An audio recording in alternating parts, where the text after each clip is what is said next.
partir de hoje nós damos início ao conteúdo do segundo ano do ensino médio, onde nós vamos trabalhar a filosofia moderna. A filosofia moderna é aquela filosofia que vai do século XV até o século XVIII. Primeiro ano a gente viu a filosofia antiga e medieval, que começou lá com Tales de Mileto e foi até a Idade Média, com os filósofos cristãos, como Santo Agostinho e São Tomás de Aquino. A partir do segundo ano, começamos aqui no momento histórico que inicia a Idade Moderna, que é a queda de Constantinopla. Segundo os historiadores, 1453 é a data que inaugura o que é chamado de Idade Moderna. Com a queda de Constantinopla, nós temos uma mudança na configuração da Europa. A Europa, que estava indo para o Oriente buscar as especiarias, partindo geralmente da Itália, dos portos italianos, agora vem a rota pelo interior do continente comprometido, porque os turcos otomanos derrubaram Constantinopla, o Império Bizantino, o Império Romano do Oriente, e a partir disso passaram a controlar aquela rota. E aí os europeus vão começar a buscar outras rotas, e começa o que é chamado, que é denominado de expansão marítima. Portugal, como pioneiro da expansão marítima, começa ali margeando a África, fazendo na África feitorias, entrepostos comerciais, estabelecendo comércio com a África e tentando, através do contorno da África, chegar no Oriente, nas Índias Orientais, na Índia e na China. A Espanha, em 1492, com o navegador italiano, com o Cristóvão Colombo, chega ou descobre a América, chega na América Central, invade a América Central. Em 1498, Vasco da Gama, o primeiro navegador português a conseguir contornar a África, especialmente ali o Cabo das Tormentas, onde muitos navios se afundaram.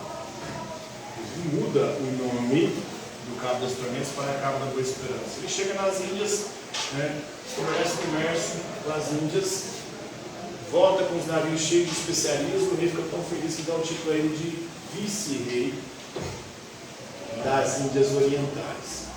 E aí, então, desde esse período histórico, o Vasco é vice. A única vez que ele foi primeiro é quando ele conseguiu contornar o Império Africano. Depois ele passou a ter o título de vice.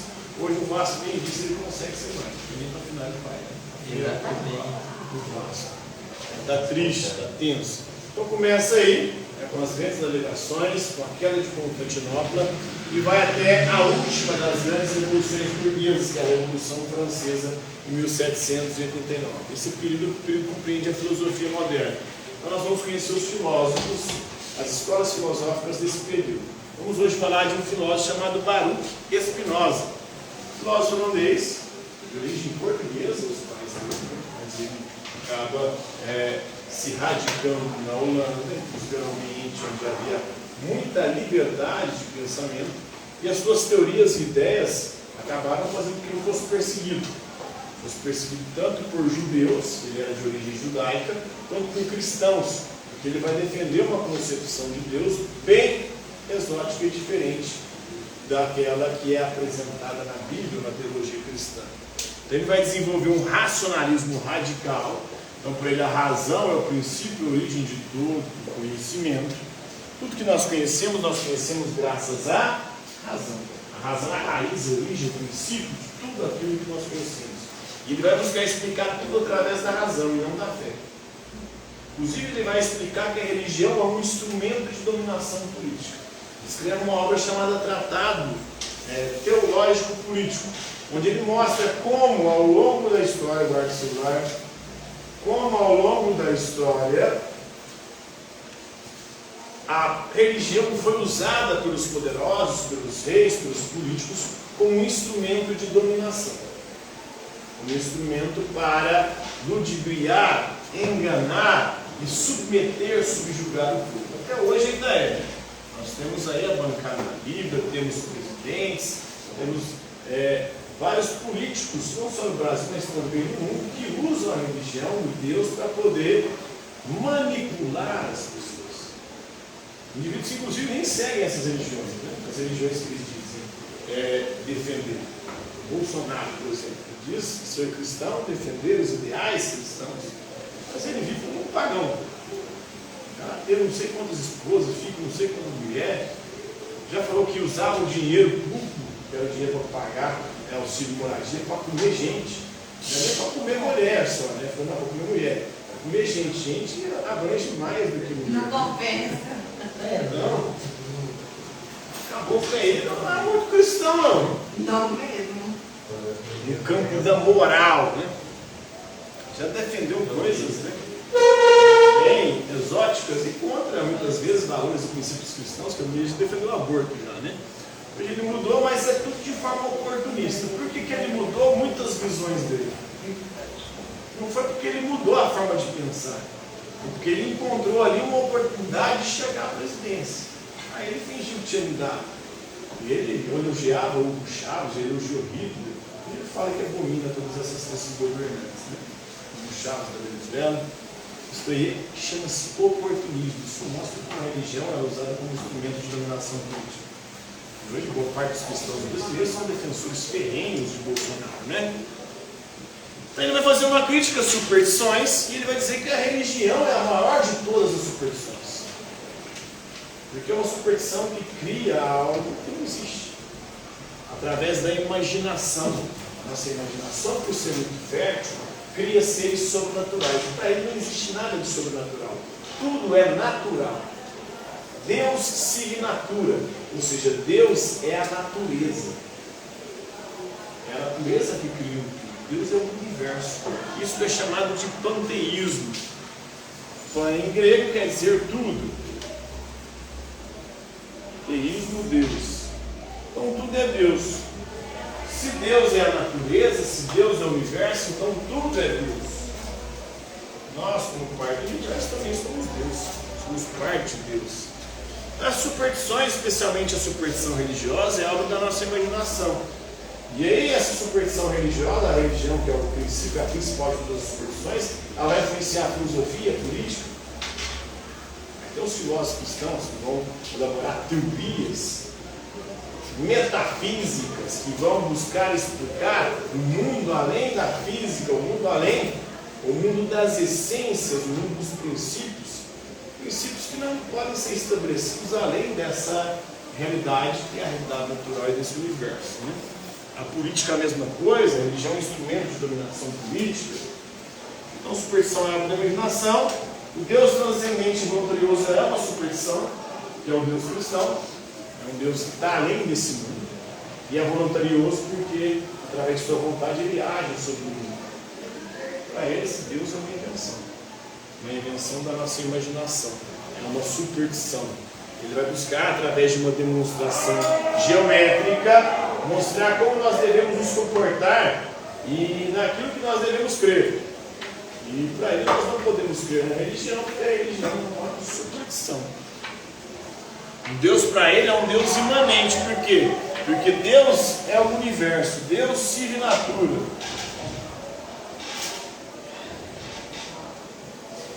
Deus, ou seja, a natureza. O Deus é a natureza. É a natureza que criou tudo que existe. Nós somos obra da natureza. E tudo que existe é obra da natureza. É a natureza que cria todas as coisas. Não um ser que está além da natureza. É a natureza que é a criadora. Então esse é o monismo spinozano. Há só um princípio. O monismo vem do grego monos, que é um. Esse princípio é o quê? A natureza. Ou seja, Deus. Porque Deus é a natureza. Então Deus é a única substância. A natureza é a única substância que existe. O Descartes falava que existia duas substâncias. Para ele não. Existem uma, ou existe só uma substância que é a natureza, e a natureza é Deus. Substância é aquilo que não precisa de nada fora de si mesmo para existir. Então, se a gente precisa de algo de fora da gente para a gente existir, é porque a gente não é uma substância. De quem fora da gente a gente precisou para existir? Nosso pai. Pai e mãe. Eles não estão na gente. Eles deram origem a gente. Então eles são modos e atributos de uma única substância que é a natureza. Então só a natureza, ela não depende de nada mais para existir. Porque a natureza não cria tudo que existe, é dela que sai todas as coisas. A totalidade das coisas sai da substância, que é Deus ou a natureza. Esse Deus é infinito, o universo é infinito, a natureza é infinita. E tudo que existe de distinto ali são modos e atributos dessa substância, são efeitos dessa substância. A substância primeira, originária, que deu origem a tudo, é a natureza. A natureza para ele é Deus. Então tem a natureza naturante, que é a natureza criadora, e a natureza naturada, que é a natureza criada. Então tem a natureza como princípio, todas as coisas, criou o que existe, a natureza naturada. Nós fazemos parte da natureza naturada, né? Seria como se fosse aqui, ó. Isso aqui seria Deus, ou o universo, é a natureza criada, isso aqui. E a gente está aqui. Então Deus é o universo, Deus é a natureza. Dentro da natureza tem aquilo que a natureza criou, que a natureza é naturada. E nós estamos na natureza naturada, aquilo que foi criado pela natureza. Então, esse é o verdadeiro, o mais apropriado conceito de Deus, a ideia mais adequada do universo ou da natureza de Deus. Então, tudo que existe e acontece é necessário, não pode ser transgredido. Então, não existe liberdade. Nós não somos livres. A liberdade é uma ilusão da nossa imaginação. Tudo que acontece é necessário acontecer. Já estava programado pela natureza. Então a gente está aqui hoje, já está programado na história do universo, da natureza. Que é Deus. Deus é a própria natureza que controla tudo que existe, predetermina tudo que existe. Então nada pode ser transgredido. Então a gente não pode mudar nada no universo. Nós não podemos mudar nada na natureza. Então, se a gente não pode mudar na natureza, nós não somos livres. Porque a liberdade implicaria você ser capaz de mudar o curso das coisas. Se a gente não pode mudar o curso de coisa alguma, nós não temos liberdade. Tudo aquilo que nós fazemos e acreditamos que fazemos por liberdade, na verdade, é uma ilusão da nossa imaginação. Nossa imaginação ela é fértil, ela cria superstições. Uma das superstições é de que nós somos livres, que você pode escolher o que você faz. Então, na verdade, nós não estamos escolhendo nada. Tudo está cumprindo exatamente aquilo que está programado pelo universo, pela natureza. Então, há uma união de corpo e alma, não são duas coisas separadas, como o René Descartes. A alma para o próprio corpo, são uma única e mesma substância, são modos distintos. A alma é o pensamento, mas o pensamento é produzido pelo cérebro. E o cérebro faz parte do corpo, faz parte da natureza. Então não tem alma sem cérebro. E o cérebro é material, o material é corporal. Então para ele o que existe tudo é nesse mundo da natureza. Então são modos distintos, não há uma relação hierárquica entre os dois. Os outros pensadores, os cristãos e até o Descartes, colocavam a alma como superior ao corpo. Aqui não. A alma não está nem fora do corpo, a alma é o próprio corpo. A alma seria o nosso cérebro. Sem cérebro a gente não pode pensar. Sem pensamento, né? Como é que você vai? É igual depois vai falar de Leroy e D'Alembert, né, os enciclopedistas.